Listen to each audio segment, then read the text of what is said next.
the trends change quickly. And so we have to really stay on top of those trends. We've got to try and identify them before they show up or as early as they're showing up, and then bring those products in.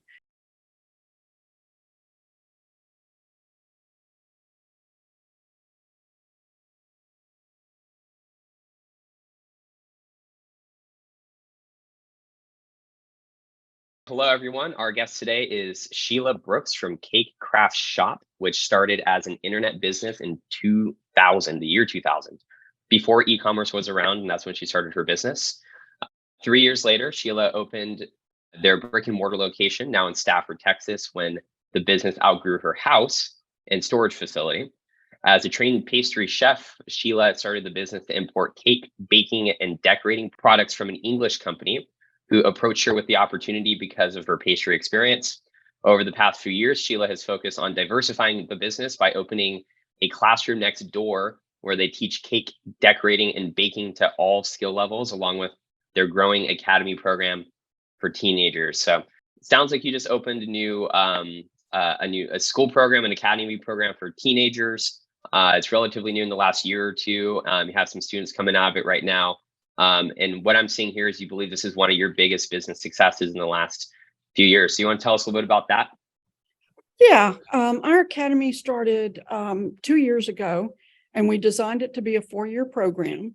So they start off initially, they can come in anywhere from age 11 to 16, and it is a 6 to 7 month program. It culminates in a cake competition in Round Rock, Texas, where we hope and expect our students to compete. So far, they've been very successful, but our first year, we had a total of 5 students. One dropped out, and so we ended up taking 4 of them to the competition. They did extremely well. One of them took a first, we had a second, and we had a fourth. And then one kid's cake got damaged on the way, so it didn't make it to the table. And that happens in the business. So that's just a learning experience. And then the second year, we build on stuff they learned the first year. The third year, we're moving into wedding cakes, the support and structure and designs of wedding cakes. And then next year, we're moving into even more advanced things, more advanced baking. We're working in blown in hot sugar. We'll be doing a lot of different chocolate things next year. And hopefully we'll continue to this program grow. It's also opened doors for us into homeschooling. Apparently in the homeschool programs, they have liberal arts that they need to have somebody come in and help teach.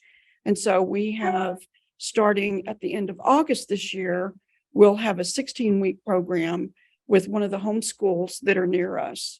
And we'll be going there once a week for every week for the next 16 weeks. So it's a growing opportunity for us. That's wonderful. So you say that it's one of your biggest business successes in the last, couple years. What about it? How do you define, big business success with it? Is it just starting a new vertical, or how do you think of it?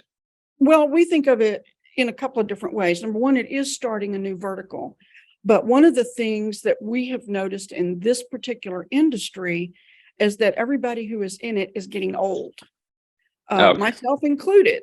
All of the names that I've known for so many years are now retired, or they're older, or they're cutting back. And the new market is just not coming in. There's not a lot of opportunities for young kids, teenage kids, to join this market and learn and figure out whether or not this is something they want to do. And so from that standpoint, we deem it to be a really big success. It also, financially, monetarily, it's brought in quite a bit financially, offering the program up. It's not as expensive as a culinary school, but it's not exactly cheap either. We try and keep, the cost for the parents within range and within reason. So from that standpoint, we feel like that we're offering opportunities to younger students and kids so that they can experience something and determine if that's really something they want to do. We've had one young lady in the program for 2 years, and after the second year, she decided, no, this is a little bit too much work. So it's not something I really wanted to do. But when she came to us, opening a business, opening a bakery, opening a restaurant, that was her goal. And now she's realized, fortunately, early enough on, that that's not what she wants to do because it's an awful lot of work. Yeah, I bet. So you talked a little bit about it just a second ago, but so your audience for this is this you said students with parents, are they high school, are they junior high, are they college age students? Kind of where do you fall? Well, we fall in the high school. Okay. When they start, if they're 11 here, then they're actually in middle school. Okay. And we have had a few 11-year-olds come in, but mostly it hits an upper middle school to lower high school range. Okay. So it really, in fact, we have one girl, one that's coming into the third year, that she and her parents have decided that she does not have to go to college because it is not what she wants to do. This is what she wants to do.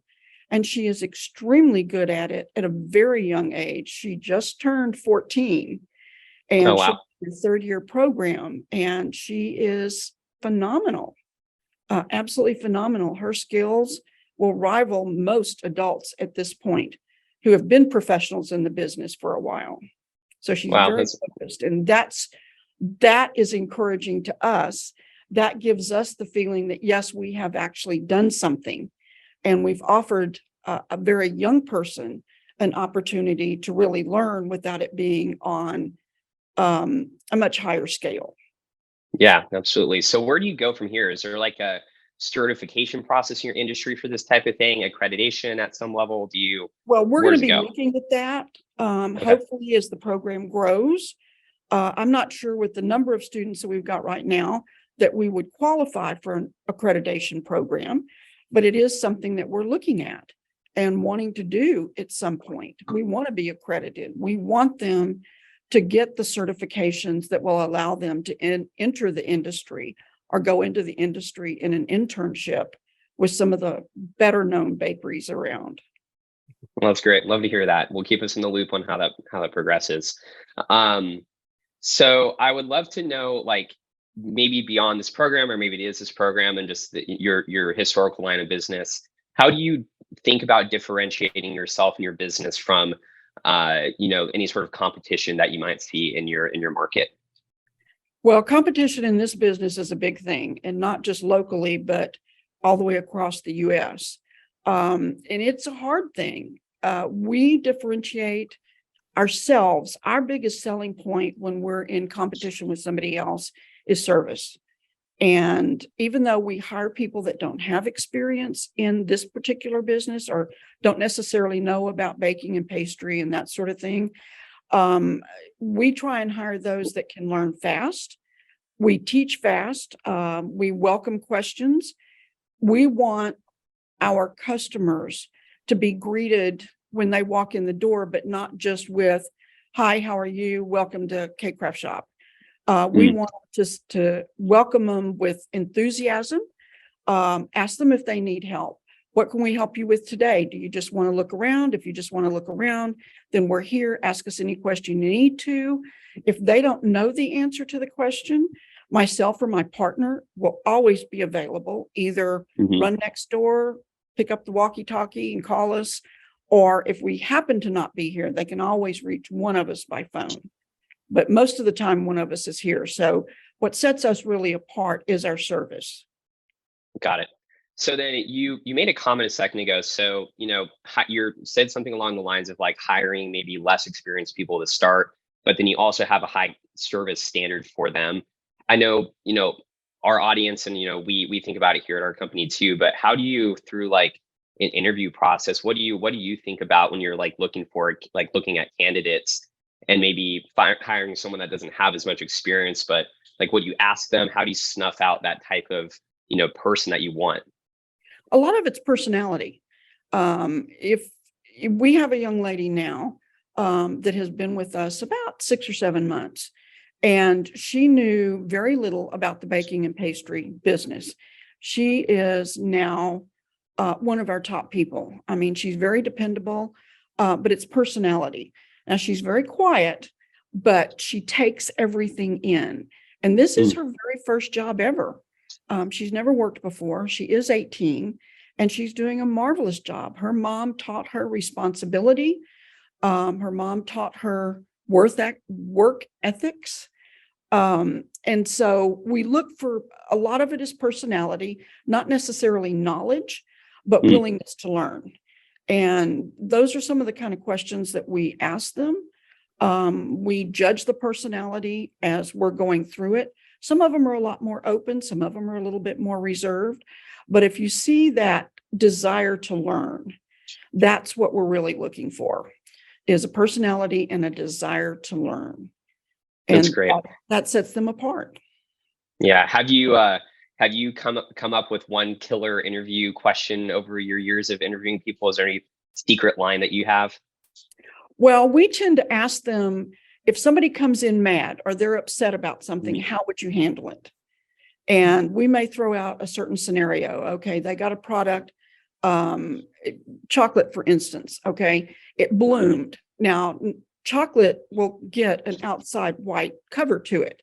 That's not a bloom. That's the cocoa butter coming to the surface. And so, if we've got a customer that's upset about that, if they can't handle it, then we ask, this is one of the things that we ask them, how would you handle it?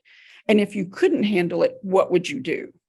And if they come back and say, well, I'll do my best, or I'll get somebody else, I'll get somebody who knows the answer to that or how to deal with it, then that's a pretty good indication to us. But that's one of the things that we really push, is how would you handle an upset customer? That's great.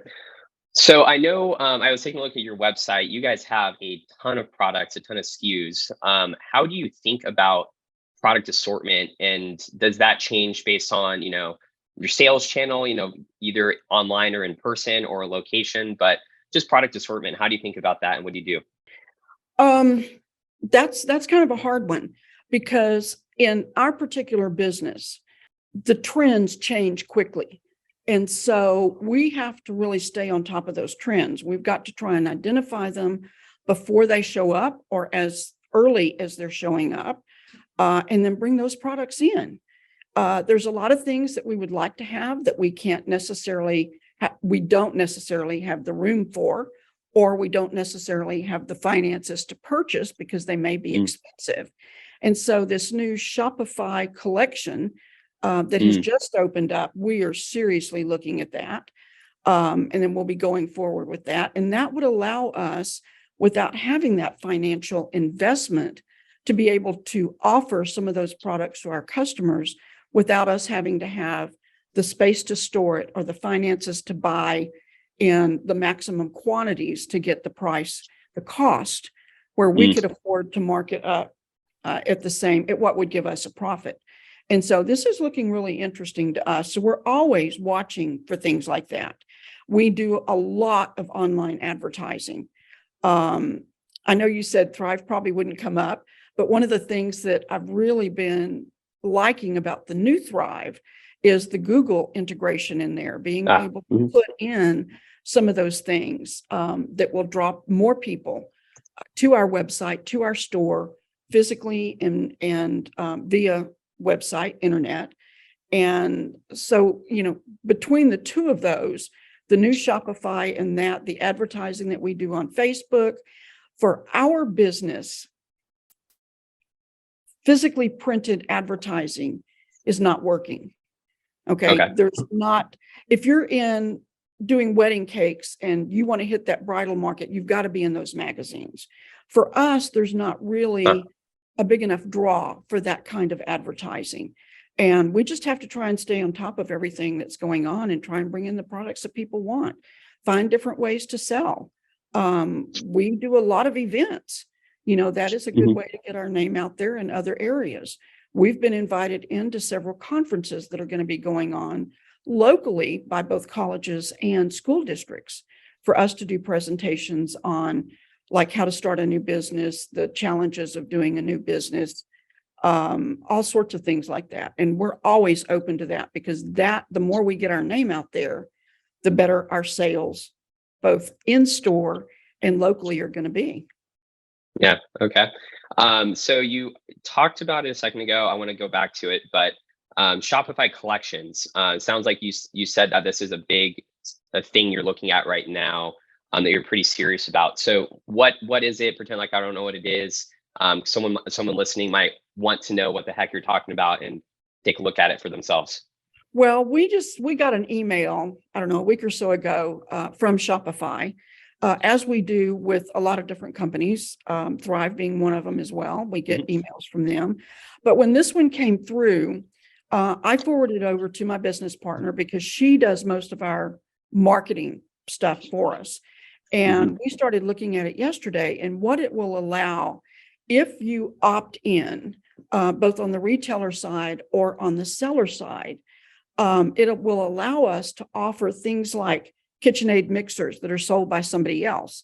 I don't necessarily have to purchase that KitchenAid, but we can tie their business into our website and offer that KitchenAid.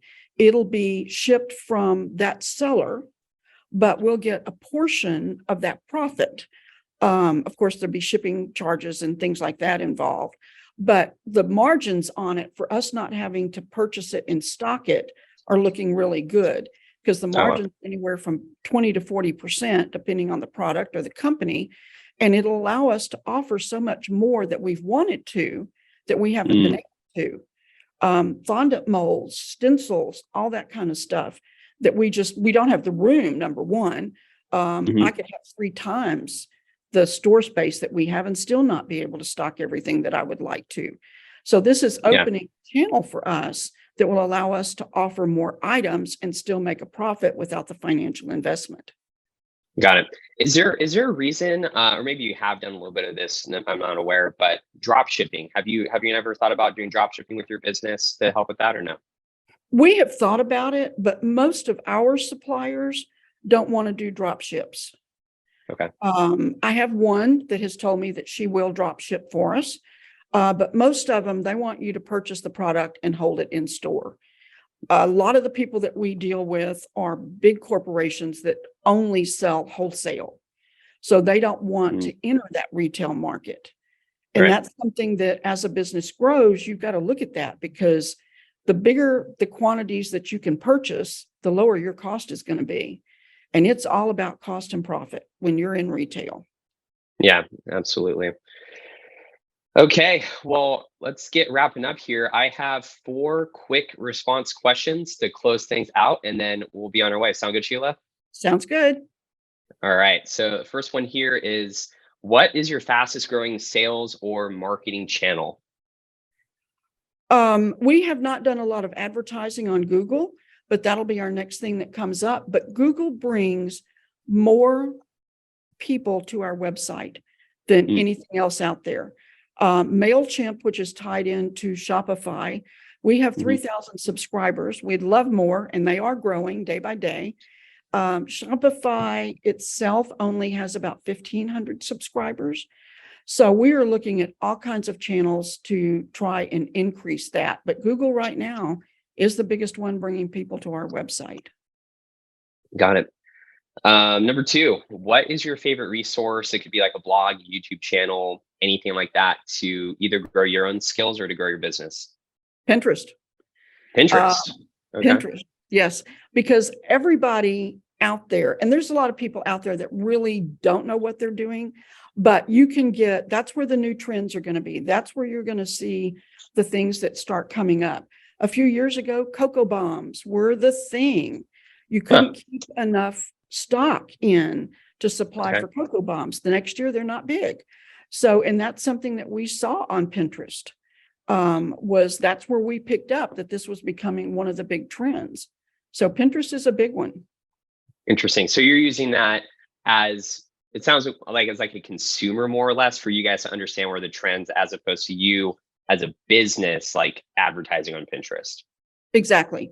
We're using it to find out more information about what people want and what they're doing these days. Okay. Gotcha. All right. Number 3, what piece of tech can you not live without in your business? What piece of tech? Yeah, technology. Yep. Computers. Yeah, it can be a computer. It can be a specific piece of software in a computer, anything like that. Personally, I cannot live without Thrive. This has been one of the best programs that I have dealt with in a long time over the years. That and Shopify, and I believe you were the guys who recommended Shopify to me. The fact that everything integrates together, the fact that you can go in and adjust, that you can fix, you can advertise, you can do everything that we need to do using basically those two programs. And it runs our storefront. That's how we process all of our orders. It runs our internet sales. It keeps track of all of our inventory, and the fact that it talks to each other is a really, really big thing to me. If they didn't talk to one another, I don't believe that we would be able to do some of the stuff that we do. Well, appreciate that. Thank you. Number 4, so last one I did ask, and add a 5th one in 1 second, but number 4 is, what piece of advice do you have for business owners ready to grow? Ooh, what piece of advice? Number 1, you've got to have people you can trust. If you can't trust your employees, then you're not going to make it. Number 2 is learn how to buy. When most businesses start out, they buy in small quantities, and making that jump to be able to purchase in larger quantities, that's a big challenge for a lot of new businesses. A lot of new businesses, when you're in retail, a lot of new businesses that start up 1 year, 75% are going to be gone the next year. And out of that 25% that survive, 75% of those are going to be gone by the second year, at the end of the second year. So learning how to get employees in that can help, learning how to purchase, and learning how to sell. I mean, those are all integrated into what we do. They have to be. All right, last question, easy one. Where can our audience find you if they want to look you up? Website is www.cakecraftshoppe, shoppe.com. The Shoppe came from England because that was the first product I started bringing in, was English. Phone number is 832-288-2820. And we're located in Stafford, Texas, just about 10-15 miles from downtown Houston, Texas. Right on the freeway. Perfect. Easy to get to and easy to get back on the freeway from. Wonderful. Love that. We'll make sure we'll put all that in the show notes as well, so folks can find you. But thanks a ton, Sheila. Loved having you today, and we'll hope to see you soon. All right. Thank you, Sean, for the invitation. Appreciate it.